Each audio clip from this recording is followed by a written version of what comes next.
ಶಾಲಾ ಸಂಸತ್ ಚುನಾವಣೆ 2026 ಜುಲೈ 15ಕ್ಕೆ ನಿಮಗೆಲ್ಲರಿಗೂ ಆತ್ಮೀಯ ಸ್ವಾಗತ ಸುಸ್ವಾಗತ. ಇಂದು ನಮ್ಮ ಶಾಲೆಯಲ್ಲಿ ನಡೆಯುತ್ತಿರುವ ಶಾಲಾ ಸಂಸತ್ ಚುನಾವಣೆಯ ಸಂಪೂರ್ಣ ಮಾಹಿತಿಯನ್ನು ಇದೀಗ ನಿಮ್ಮ ಮುಂದೆ ವ್ಯಕ್ತಪಡಿಸುತ್ತಿದ್ದೇನೆ. ಶಾಲಾ ಸಂಸತ್ ಚುನಾವಣೆ ಅಂದರೆ ಕೇವಲ ಒಂದು ಸ್ಪರ್ಧೆ ಅಲ್ಲ, ಅದು ಪ್ರಜಾಪ್ರಭುತ್ವ, ನಾಯಕತ್ವ, ಜವಾಬ್ದಾರಿಯುತ ಮತ್ತು ಸೇವಾ ಮನೋಭಾವವನ್ನು ವಿದ್ಯಾರ್ಥಿಗಳಲ್ಲಿ ಬೆಳೆಸುವ ಮಹತ್ವದ ವೇದಿಕೆಯಾಗಿದೆ. ಈಗ ನೇರವಾಗಿ ಮತದಾನದ ಕೇಂದ್ರದ ಬಳಿಯಿರುವ ನಮ್ಮ ವರದಿಗಾರರನ್ನು ಭೇಟಿ ಮಾಡಿ.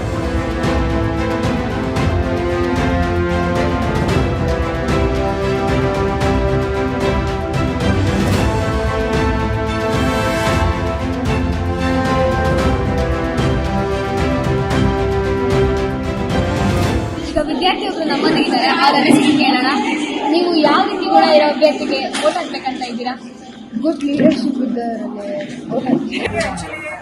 ವೋಟ್ ಹಾಕೋದು ಹೇಗೆ, ಅದು ಪ್ರಕ್ರಿಯೆ ಹೇಗೆ, ಮತಗಟ್ಟೆಯಲ್ಲಿ ಹೇಗೆ ತಯಾರಿ ಮಾಡ್ಕೊಂಡಿರ್ತಾರೆ ಅನ್ನೋದು ಗೊತ್ತಿರಲ್ಲ. ಆದರೆ ಇವತ್ತೇನು ನಾವು ಅಣುಕು ಮಾದರಿಯಲ್ಲಿ ಮಾಡ್ತಾ ಇದ್ದೀವಲ್ಲ, ಇದು ನಿಜವಾಗ್ಲೂ ಮಕ್ಕಳಿಗೆ ನಿಜವಾಗ್ಲೂ ಯೂಸ್ ಆಗುತ್ತೆ ಅಂತ ಹೇಳ್ಬೋದು. ಇದರ ಒಂದು ವ್ಯವಸ್ಥೆ ಮಕ್ಕಳು ಮತ್ತು ಸಮಾಜ ವಿಜ್ಞಾನ ಶಿಕ್ಷಕರು ತುಂಬ ಅದ್ದೂರಿಯಾಗಿ ಮಾಡಿದ್ದಾರೆ. ಚುನಾವಣೆಯಲ್ಲಿ ಈ ಸರಿ ನಮಗೆ ಗ್ರಾಮ ಪಂಚಾಯತಿ ಎಲೆಕ್ಷನ್ ಆಗಿರಲಿಲ್ಲ, ಅದು ಕೂಡ ನನಗೆ ಇದೊಂದು ತುಂಬ ಅನುಭವ ಆಗಿ ನಾನು ವೋಟ್ ಮಾಡಿರುವಂಥಷ್ಟು ತುಂಬ ಖುಷಿಯಾಗಿದೆ.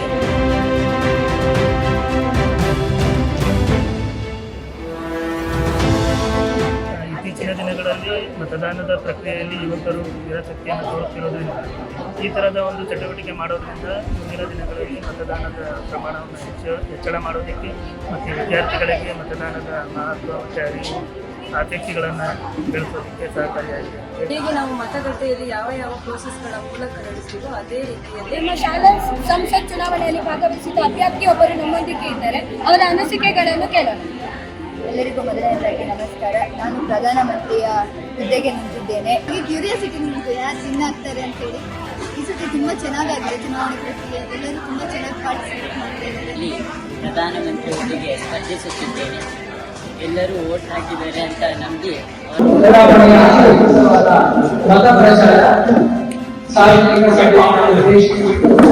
ಚುನಾವಣೆಯಲ್ಲಿ ಸ್ಪರ್ಧೆ ಮಾಡಿದ್ದಾರೆ. ನಾನು ಏಕೆ ಸ್ಪರ್ಧಿಸುತ್ತಿದ್ದೇನೆ ಎಂದರೆ ನಮ್ಮ ಶಾಲೆಯನ್ನು ಇನ್ನಷ್ಟು ಉತ್ತಮವಾಗಿ, ವಿದ್ಯಾರ್ಥಿಗಳಿಗೆ ಸ್ನೇಹಮಯವಾಗಿ ಮತ್ತು ಶೈಕ್ಷಣಿಕವಾಗಿ ಸದೃಢವಾಗಿ ಮುನ್ನಡೆಸುವ ನಿರ್ಧಾರ ನನಗಿದೆ. ಪರಸ್ಪರ ಗೌರವದಿಂದ ಇರಬೇಕು. ಈ ಎಲ್ಲ ನಾನು 8ನೇ ತರಗತಿಯಲ್ಲಿ ಓದುತ್ತಿದ್ದೇನೆ. ಚುನಾವಣೆ ಎಂಬುದು ಬರುತ್ತದೆ ಹೋಗುತ್ತದೆ, ಆದರೆ ಶಾಲೆ ಎಂಬುದು ಒಂದು ಬದುಕುವ ತಾಣ. ಕ್ರೀಡೆಯಲ್ಲಿ, ಕೆಲವರು ಗಾನದಲ್ಲಿ, ಕೆಲವರು ಭಾಷಣದಲ್ಲಿ, ಮತ್ತೊಬ್ಬರು ವಿಜ್ಞಾನದಲ್ಲಿ ಸಾಧನೆ ಮಾಡುತ್ತಿದ್ದಾರೆ. ಎಲ್ಲರಿಗೂ ನಮಸ್ಕಾರ. ನನ್ನ ಹೆಸರು ಅದಿತಿ. ನಾನು 10ನೇ ತರಗತಿಯಲ್ಲಿ ಓದುತ್ತೇನೆ. ವಿದ್ಯಾರ್ಥಿಗಳಿಗೆ ಸ್ನೇಹಮಯವಾಗಿ ಮತ್ತು ಶೈಕ್ಷಣಿಕವಾಗಿ ಸದೃಢವಾಗಿ ಮುನ್ನಡೆಸುವ ಆಸೆ ನನಗಿದೆ.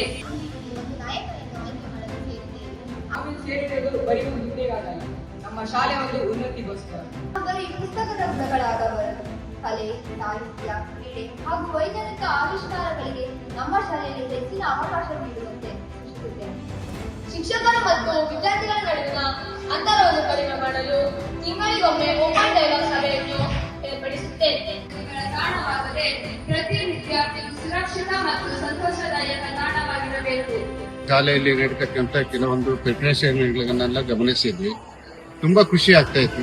ಇವತ್ತು ದಿನ ಎಲ್ಲ ವಿದ್ಯಾರ್ಥಿಗಳು ಕೂಡ ಮಾತಾಡಿರ್ತಕ್ಕಂಥದ್ದು ವಿಶೇಷವಾಗಿರ್ತಕ್ಕಂಥ ಒಂದು ಸ್ಪೀಚ್ ಆಗಿತ್ತು. ಒಂದು ವಿಸ್ತಾರವಾಗಿ ಮಾಹಿತಿ ಕೊಡುವಂಥ ಒಂದು ಚುನಾವಣೆ ಒಂದು ಕೆಲಸ ಮಾಡ್ತಾ ಇದ್ದಾರೆ. ಅದ್ರ ಬಗ್ಗೆ ನನಗೆ ಮಾಹಿತಿ ಮನೆಯಲ್ಲಿ ಸಮಸ್ಯೆಗಳಿದ್ದರೆ ನಾನು ಸರಿಪಡಿಸಿಕೊಳ್ಳುತ್ತೇನೆ.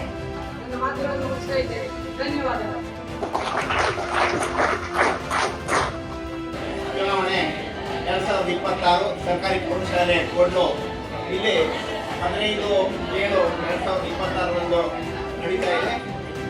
ಈ ಸಂದರ್ಭದಲ್ಲಿ ನಮ್ಮ ಶಾಲೆಯ PRO ಆಗಿ ಯಶ್ವಿತ್ ಅವರು ನೇಮಕಾಗಿದ್ದಾರೆ.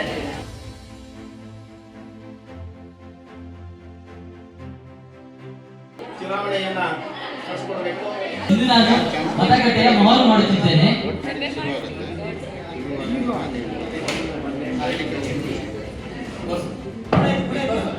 ನೋಡಿ ಮತದಾರರೇ, ಇದರ ಒಳಗೆ ಯಾವುದೇ ಮತಪತ್ರಗಳು ಇರುವುದಿಲ್ಲ. ಮತಪೆಟ್ಟಿಗೆಯನ್ನು ಸೀಲ್ ಮಾಡುತ್ತಿದ್ದೇನೆ.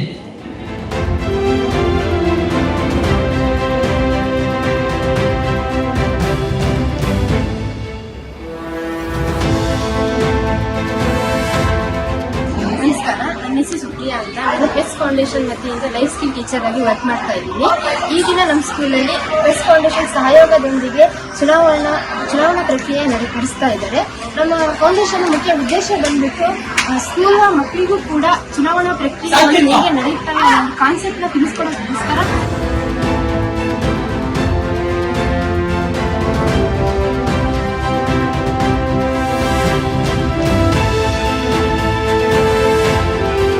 ಪ್ರಪಂಚದಲ್ಲಿ ಅತ್ಯಂತ ದೊಡ್ಡ ಪ್ರಜಾಪ್ರಭುತ್ವ ದೇಶವಾದ ನಮ್ಮ ದೇಶದ ಪ್ರಜಾಪ್ರಭುತ್ವದ ಸೌಂದರ್ಯ ಏನು ಕೇಳಿದ್ರೆ ಇಲ್ಲಿನ ಚುನಾವಣೆ.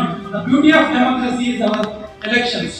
ಇವತ್ತು ನಾವು ಪ್ರಜಾಪ್ರಭುತ್ವದ ಹಬ್ಬವನ್ನ ಅತ್ಯಂತ ಸಂಭ್ರಮದಿಂದ ಇಡೀ ಶಾಲೆಯನ್ನ ಸಿಂಗಾರಗೊಳಿಸಿ ಇವತ್ತು ನಾವು ಈ ಪ್ರಜಾಪ್ರಭುತ್ವ ಹಬ್ಬವನ್ನ ಹಮ್ಮಿಕೊಂಡಿದ್ದೇವೆ. ಬಹಳ ಖುಷಿಯಾಗುತ್ತೆ. ಯಾಕಂದ್ರೆ ಪ್ರಾರಂಭದಲ್ಲಿ ಮಾತಾಡುವಂತಹ ಆದಿತ್ಯನಿಂದ ಹಿಡಿದು ಕೊನೆಯಲ್ಲಿ ಮಾತನಾಡಿದ ವಿಕೇಶನ್ ಅವರಿಗೆ ನಿಮ್ಮೆಲ್ಲರ ಉದ್ದೇಶಗಳು ಮಾತುಗಳು ತುಂಬಾ ಸ್ಪಷ್ಟವಾಗಿದೆ.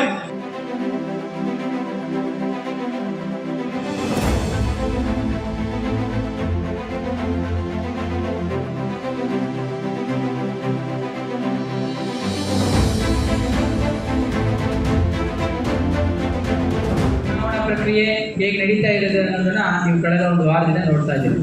ಹಾಗೆ ಅದರ ಮುಖ್ಯ ಹೃದಯ ಭಾಗ ಏನಪ್ಪ ಅಂತಂದ್ರೆ ಮತದಾನದ ಪ್ರಕ್ರಿಯೆ. ಗೊತ್ತಾಯ್ತಲ್ವಾ? ಅಲ್ಲಿಗೆ ನಿಂತ್ಕೊಂಡಿರುವಂಥ ವ್ಯಕ್ತಿ ಓಟ್ ಹಾಕಿ ನಮ್ಮ ಯಶ್ವಿತ್ ತುಂಬಾ ಖುಷಿ, ಎಲ್ಲ ಹೇಳ್ತಾ ಇದ್ದಾರೆ. ಇಲ್ಲಿ IAS ಆಫೀಸರ್ DC ಲೆವೆಲ್ಗೆ ಕಾಣ್ತಾ ಇದ್ದಾರೆ.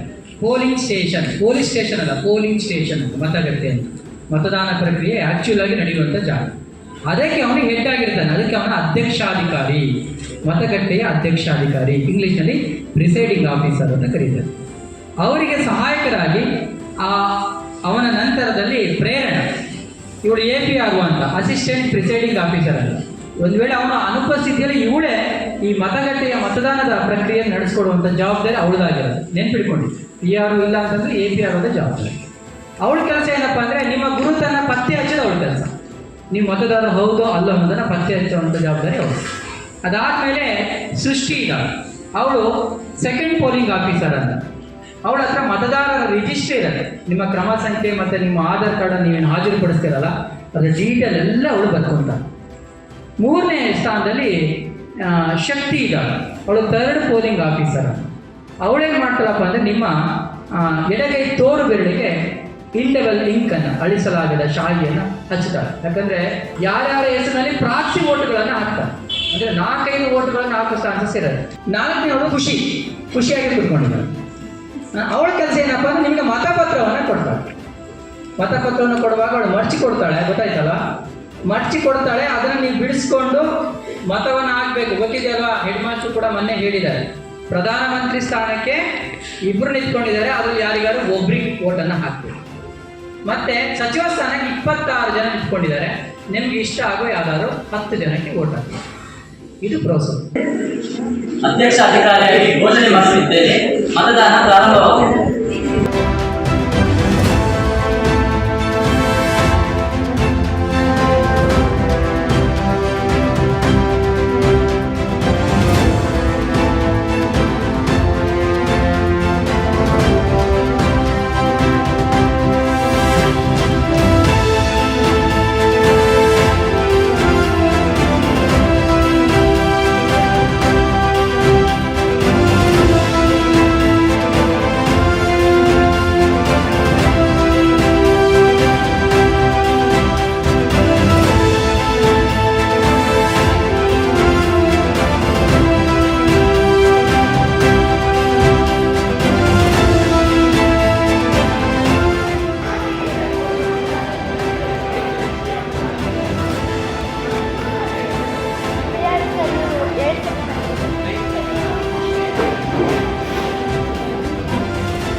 ಚುನಾವಣೆ ಬಗ್ಗೆ ಅನಿಸಿಕೆ ಕೇಳೋಣ. ಈ ದಿನ ನಮ್ಮ ಶಾಲೆಯಲ್ಲಿ 2026-27ನೇ ಸಾಲಿನ ಚುನಾವಣೆಯನ್ನ ಪೂರ್ವಭಾವಿಯಾಗಿ ತಯಾರಿಯನ್ನು ಮಾಡಿಕೊಂಡಿದ್ದಾರೆ. ನಿಜಕ್ಕೂ ಕೂಡ ತಳಿಗಳು ತೋರಣಗಳಿಂದ ಬಲೂರುಗಳಿಂದ ಬಹಳ ಶೃಂಗಾರವನ್ನ ಮಾಡಿಬಿಟ್ಟು ತುಂಬಾ ಪೂರ್ವ ತಯಾರಿಯನ್ನು ಮಾಡಿದ್ದಾರೆ. ಅಬ್ರಹಾಂ ಲಿಂಕನ್ ಹೇಳುವ ಹಾಗೆ ಪ್ರಜೆಗಳು ಪ್ರಜೆಗಳಿಂದ ಪ್ರಜೆಗಳಿಗೋಸ್ಕರ ಇರ್ತಕ್ಕಂಥ ಸರ್ಕಾರವೇ ಪ್ರಜಾಪ್ರಭುತ್ವ ಅಂತಕ್ಕಂಥದ್ದು. ಇಲ್ಲಿ ನಮ್ಮ ಶಾಲಾ ಸಂಸತ್ ಚುನಾವಣೆಯಲ್ಲಿ ವಿದ್ಯಾರ್ಥಿಗಳಿಂದ ಇರತಕ್ಕಂತಹ ಒಂದು ವ್ಯವಸ್ಥೆಯನ್ನು ಮಾಡಿಕೊಂಡು ತುಂಬಾ ಪೂರ್ವಭಾವಿಯಾಗಿ ತಯಾರಿಯಾಗಿದ್ದಾರೆ. ಮಕ್ಕಳಿಗೆ ಮತದಾನ ಹೇಗೆ ನಡೆಯುತ್ತೆ ಅದರ ಪ್ರಕಾರ ಚುನಾವಣಾ ಕಾರ್ಯವ್ಯವಸ್ಥೆಯಲ್ಲಿ ತುಂಬಾ ಬಿರುಸಿನಿಂದ ವೋಟ್ ಮಾಡ್ತಾ ಇದ್ದಾರೆ ಮತದಾರರು. ನೋಡೋಣ ಏನಾಗುತ್ತೆ ನಾವು ಪ್ರಿಪ್ರೇಷನ್ ಸುಮಾರು 15 ದಿನಗಳಿಂದ ನಡೀತಾ ಇದೆ. ಇದರ ಹಿಂದೆ ಸಮಾಜ ವಿಜ್ಞಾನ ಶಿಕ್ಷಕರಾದಂತಹ ಶ್ರೀ ಪ್ರಶಾಂತ್ ಸರ್ ಅವರು ತುಂಬ ಚಟುವಟಿಕೆಯಿಂದ ಉತ್ಸಾಹದಿಂದ ಮಕ್ಕಳಿಗೆ ಮಾರ್ಗದರ್ಶನ ನೀಡಿ ಈ ಚುನಾವಣೆ ನಡೆಯಲಿಕ್ಕೆ ಸಹಾಯ ಮಾಡ್ತಾ ಇದ್ದಾರೆ. ಮತಪೆಟ್ಟಿಗೆಯನ್ನು ಸೀಲ್ ಮಾಡುತ್ತಿದ್ದೇವೆ.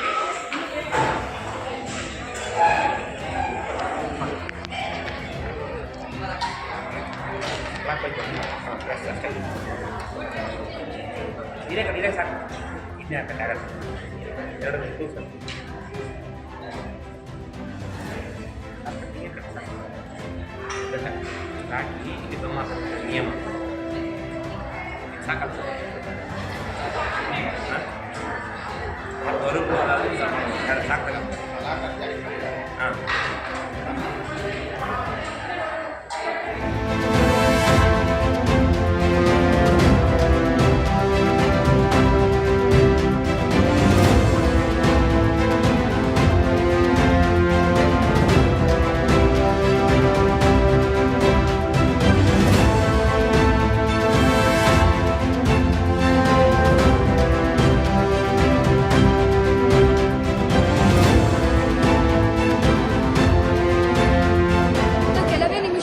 ಮತದಾನ ಪ್ರಕ್ರಿಯೆಯು ಪ್ರಾರಂಭವಾಗಲಿದ್ದು ವಿದ್ಯಾರ್ಥಿಗಳು ಕಾತುರದಿಂದ ಮತ ಎಣಿಕೆಯನ್ನು ನೋಡಲು ಕಾಯುತ್ತಿದ್ದಾರೆ.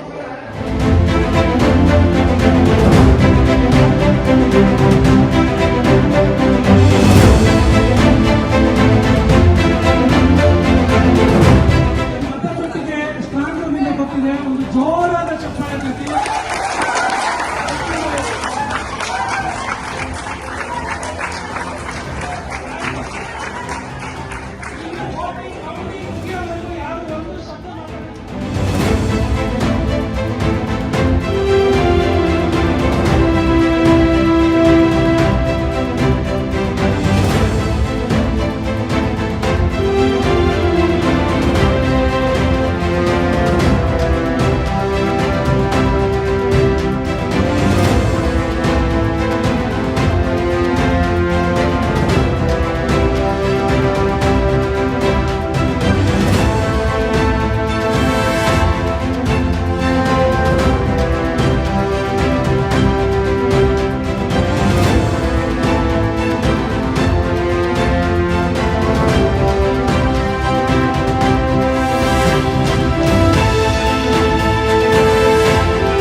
ಸರ್ಕಾರಿ ಪ್ರೌಢಶಾಲೆ ತೀರ್ಥಹಳ್ಳಿ ತಾಲೂಕು ವಿದ್ಯಾರ್ಥಿಯಾಗಿ 2026-27ನೇ ಸಾಲಿನ ಚುನಾವಣೆಯಲ್ಲಿ ಪ್ರಧಾನಮಂತ್ರಿಯಾಗಿ ಉಪ ಪ್ರಧಾನಮಂತ್ರಿ, ಶಿಕ್ಷಣ ಸಚಿವ, ಆಹಾರ ಸಚಿವ, ಕ್ರೀಡಾ ಸಚಿವ, ಪರಿಸರ ಸಚಿವ, ತೋಟಗಾರಿಕಾ, ಕಾನೂನು ಸಚಿವ, ಸ್ವಚ್ಛತಾ, ಸಾಂಸ್ಕೃತಿಕ, ಆರೋಗ್ಯ ಸಚಿವ, ವಿರೋಧ ಪಕ್ಷ ಆಯ್ಕೆಯಾಗಿದ್ದು ನನಗೆ ವಹಿಸಿಕೊಟ್ಟಿರುವ ಜವಾಬ್ದಾರಿಯನ್ನು ಶ್ರದ್ಧೆ, ಕರ್ತವ್ಯನಿಷ್ಠೆ, ಪ್ರಾಮಾಣಿಕತೆ ಮತ್ತು ಇಚ್ಛಾಶಕ್ತಿಯಿಂದ ನಿರ್ವಹಿಸುತ್ತೇನೆಂದು ನಮ್ಮ ವಿದ್ಯಾದೇಗುಲದ ನೀತಿ ನಿಯಮಗಳನ್ನು ಗೌರವಿಸಿ ಅದನ್ನು ಅಚ್ಚುಕಟ್ಟಾಗಿ ಪಾಲಿಸುತ್ತೇನೆಂದು ಆತ್ಮಸಾಕ್ಷಿಯಿಂದ ಪ್ರಮಾಣ ಮಾಡುತ್ತೇನೆ.